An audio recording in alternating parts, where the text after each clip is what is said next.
இன்னைக்கு ஏகாதசி. ஆமாம், விரதம். சனிக்கிழமை இன்னைக்கு விரதம். பிரசாதம். ஆமாம், விரதத்துக்கு என்ன சாப்பிட்லாம் அப்படின்னு நம்மளால தான் யோசிக்க முடியும். விரதத்துக்கு என்ன சாப்பிட்லான்னு இல்லை, அதாவது இது வந்து கம்ப்ளீட்டாக அவ்வளோ இண்டிவிஜுவலோட இது ஒப்பீனியன். இது அப்படி சொல்லிக்கிறது, அப்படி சொல்லிக்கணும் இல்லை. ஆக்சுவலாக ஏகாதசிக்கு ஜலமனை குடிக்கூடாது இருக்கணும். அப்படி முடியலன்ற பட்சத்தில் இல்லை, உமிழ்நீர் கூட உள்ள போகக்கூடாது. கரெக்ட். அந்த மாதிரி விரதங்கிறது அதுதான். அது வந்து விரதம் வந்து அவ்வளோ வந்து விசேஷம். அது வேற எந்த விரதமும் வேண்டாம்.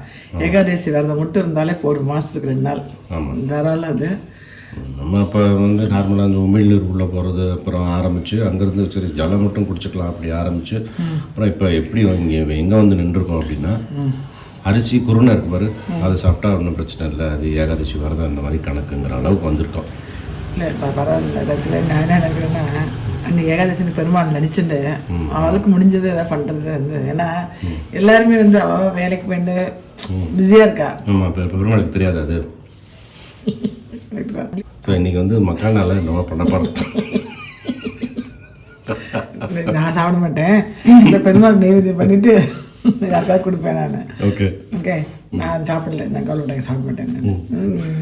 அட்லீஸ்ட் நான் வந்து ஃபுல்லாக இருந்துட்டு ரொம்ப முடியலன்னா நைட்டு தான் எடுத்துப்பேன். ஏதாவது உப்பு இல்லாமல் நான் சப்பாத்தி, உப்பு இல்லாமல் திருவண்ணாமலை ஏதாச்சும் எங்கள் பாட்டி அப்படி இருந்ததுனால எனக்கு தெரியல, அது அப்படியே பழக்கமாக எடுத்து எனக்கு. என்ன பைத்தம்பருப்பு கொஞ்சம் கஞ்சி வச்சு குடிக்கிறது. இது ரொம்ப முடியல, ரொம்ப டயர்டாக இருக்குது அப்படின்னா, இல்லைன்னா வந்து ஒன்றும் சாப்பிட்றது இல்லை. பட் பிரசாதம் வந்து பெருமாளுக்கு நைவேத்தியம் பண்ணுவேன். ஏதாவது பண்ணிட்டு நீங்கள் சாப்பிடுங்க, ஆக்சுவலாக உங்களுக்கு கொடுப்பேன், வேறு யாரும் இருந்தாலும் கொடுப்பேன் அவங்களுக்கு. Very good. ஓகே. ஸோ இந்த மக்கானில் வந்து என்ன பண்ணியிருப்பேன் அப்படின்னா, எல்லாரும் தெரிஞ்சது தான், சாதாரண திருக்கு நம்ம தான். மக்கானை வந்து 1 ஸ்பூன் நெய் விட்டுட்டு நல்லா வறுத்துட்டு நல்லா பொடி பண்ணிப்பேன். அப்புறம் அந்த ட்ரை ஃப்ரூட்ஸ் கொஞ்சம் போட்டுவிட்டு வறுத்துட்டு இந்த பொடியை போட்டு பாலை விட்டு கல்கண்டி போட்டு இறக்கிட்டேன். சிம்பிளாக பண்ணு நைவேத்தியம் பெருமாளுக்கு. யூஸ்வலி ஏகாதசிக்கு பெருமாள் பற்றி சொல்லுவீங்க, ஏன் இந்த சனிக்கிழமை வந்து ரொம்ப கம்பேர் பண்ணி பெருமாளுக்கு சொல்கிறாங்க இல்லையா, ரொம்ப விசேஷம் இல்லையா அது, அதை பற்றியும் சொல்லுங்க. 1 ஸ்பூன் போட்டுன்ட்டு இந்த ஏலக்காயும் போட்டுன்ட்டேன் பொடி பண்ணுறதுக்காக. போட்டு நல்லா கொஞ்சம் ரோஸ்ட் பண்ணிட்டு பொடி பண்ணிட்டுருவேன் மிக்சியில் ஆற வச்சு.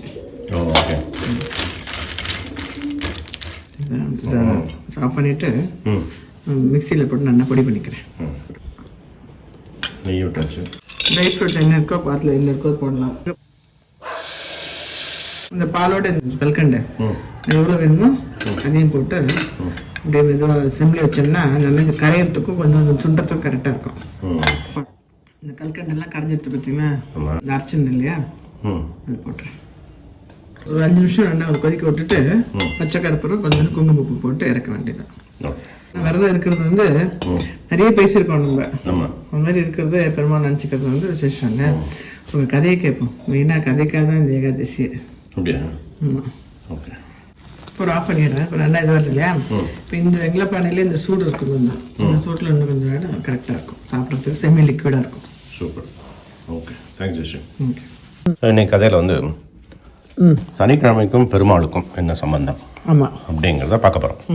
சனீஸ்வரன் வந்து சொல்றது வந்து சனைச்சரன் அப்படின்னா மெதுவா சுத்திரவர்னு அர்த்தம். சனி கிரகம் வந்து இருக்கிற கிரகத்திலேயே மெதுவா சுத்திரவர் சனீஸ்வரன், சனி பகவான். அதனால சனைச்சரன் அப்படின்னு சொல்லுவோம். சனைச்சரன் வந்து தன்னை வந்து எல்லாரும் வந்து இப்படி அமங்கலமா நினைக்கிறாளே, சனீஸ்வரன் வந்து நம்ம லைஃபுங்கிற சக்கரத்துக்கு ஓவராலிங் பண்ணுறவர் அவர் தான், சர்வீஸ் பண்ணுறவர் அவர் தான். சனீஸ்வரன் இல்லைன்னு வச்சுக்கோ, வாழ்க்கையில் ஒரு சுவாரஸ்யமே வராது இல்லையா. நமக்கு வந்து அந்த ஒரு சர்வீசிங் பண்ணுறவர் அவர், ஓவரால் பண்ணுறவர், நம்ம சிஸ்டம் ஓவரால் பண்ணுறவர் சனீஸ்வரன். ஆனால் சனீஸ்வரனை பார்த்தா நம்ம ஓடுறோம், பயப்படுவான், அமங்கலமாக நினைப்பான். அதனால நாரதட்ட போனாராம்.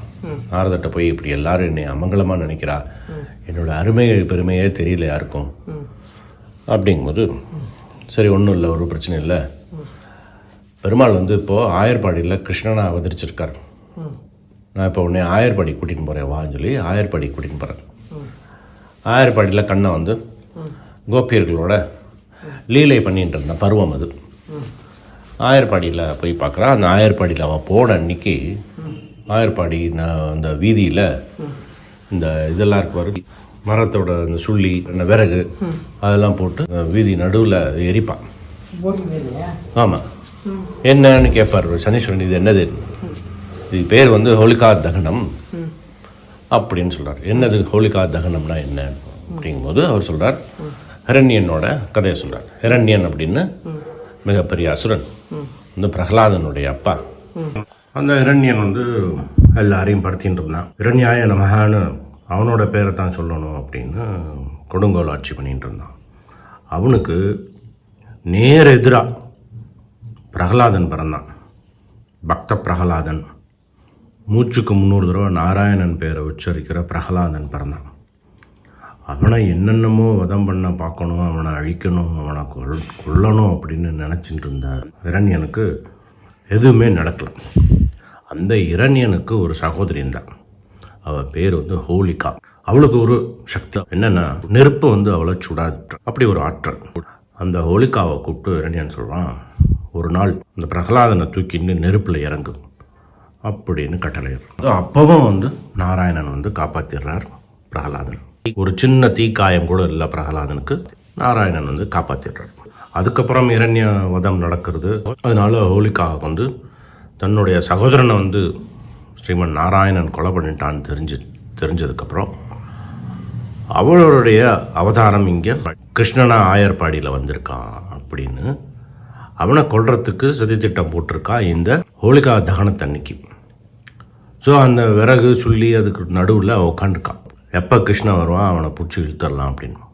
கரெக்டாக நாரதர் அந்த சமயத்தில் கூட்டின்னு போனார். சனீச்சரனை கூட்டின்னு போய் இந்த கதையை சொல்கிறார். அதுக்குள்ளே ஹோலிகா உட்காந்துருக்கான். அவள் கண்ணனுக்காக வெயிட் பண்ணிட்டு இருக்கா. எப்போ அந்த பக்கம் வருவான் கையை பிடிச்சி இழுத்துடலாம் அப்படின்னு வெயிட் பண்ணிட்டு இருக்காங்க. கண்ணன் இங்கே வரத்துக்கு முன்னால் அவளை நீ வதம் பண்ணிட்டு. அப்போ கிருஷ்ணன்கிட்ட ஒரு நல்ல பேர் வாங்கலாம், கிருஷ்ணனுக்கு கைங்கரியம் பண்ணுற மாதிரி ஆகும். கிருஷ்ணன் நினச்சா அது ஒன்றும் பெரிய விஷயம் இல்லை, இருந்தாலும் கிருஷ்ணனுக்கு நம்ம ஒரு கைங்கரியம் பண்ண மாதிரி ஆகுமே அப்படிங்கிறார் நாரதர். சனி பகவான் பக்கத்தில் போகிறார். ஒன்றுமே பண்ணல, ஒரே ஒரு பார்வை, அதான் சனி பார்வைன்னு சொல்லுவோம். ஒரே ஒரு பார்வை அவள் எரிஞ்சு பஸ்மமாயிடுறான். நார்த்து சைட்லலாம் வந்து ஹோலி பண்டிகை அப்படின்னு கொண்டாடுவாள். ஹோலிக்காவை சனீஸ்வரன் வதம் பண்ண நாள், அது சந்தோஷமாக ஹோலி பண்டிகை அப்படின்னு கொண்டாடுவோம். அதாவது அவளுடைய வதம் முடிஞ்சதுக்கப்புறம் நாரதர் சனீஸ்வரனை கூட்டின்னு போய் கிருஷ்ணன்கிட்ட சொல்கிறார், இந்த மாதிரி சனீஸ்வர பகவான் ஹோலிக்காவை வதம் பண்ணிட்டார் அப்படின்னு. அப்போது கிருஷ்ணன் சொல்கிறான், அவருக்கு நன்றி தெரிவிச்சுட்டு அவன் சொன்னது வந்து, ஆமாம், அவருக்கு உண்டான சந்தேகம், அவருக்கு உண்டான கவலை எனக்கும் உண்டு. சனி பகவானை வந்து நம்ம சரியாக புரிஞ்சுக்கலையோ அப்படின்னு தோணும். அதுக்கு வந்து என்னால் ஆன உதவி, சனிக்கிழமை உஷை காலத்தில், சனிக்கிழமை உஷை பொழுது. உஷை பொழுது அப்படின்னா பிரம்ம முகூர்த்தம், சூரிய உதயத்துக்கு முன்னால்.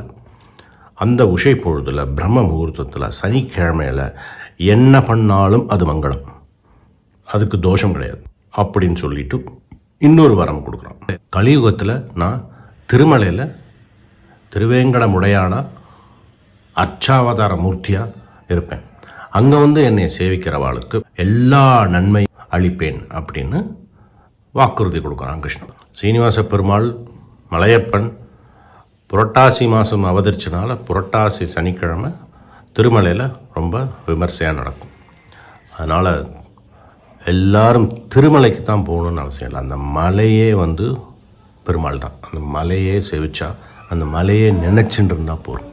இன்னொரு முக்கியமான விஷயம், நம்ம திருநறையூர் கும்பகோணம் கல்கருடன் நாச்சியார் கோவில் பெருமாள் சீனிவாச பெருமாள் வஜ்ரவள்ளி தாயார் ஒரு தடவை சனிக்கிழமை அந்த பெருமாளை போய் சேவிச்சுட்டு வந்தோம்னா 16 தடவை திருமலைக்கு போயிட்டு வந்த புண்ணியம் கிடைக்கும் அப்படிங்கிறது ஸ்லோகமே இருக்குது.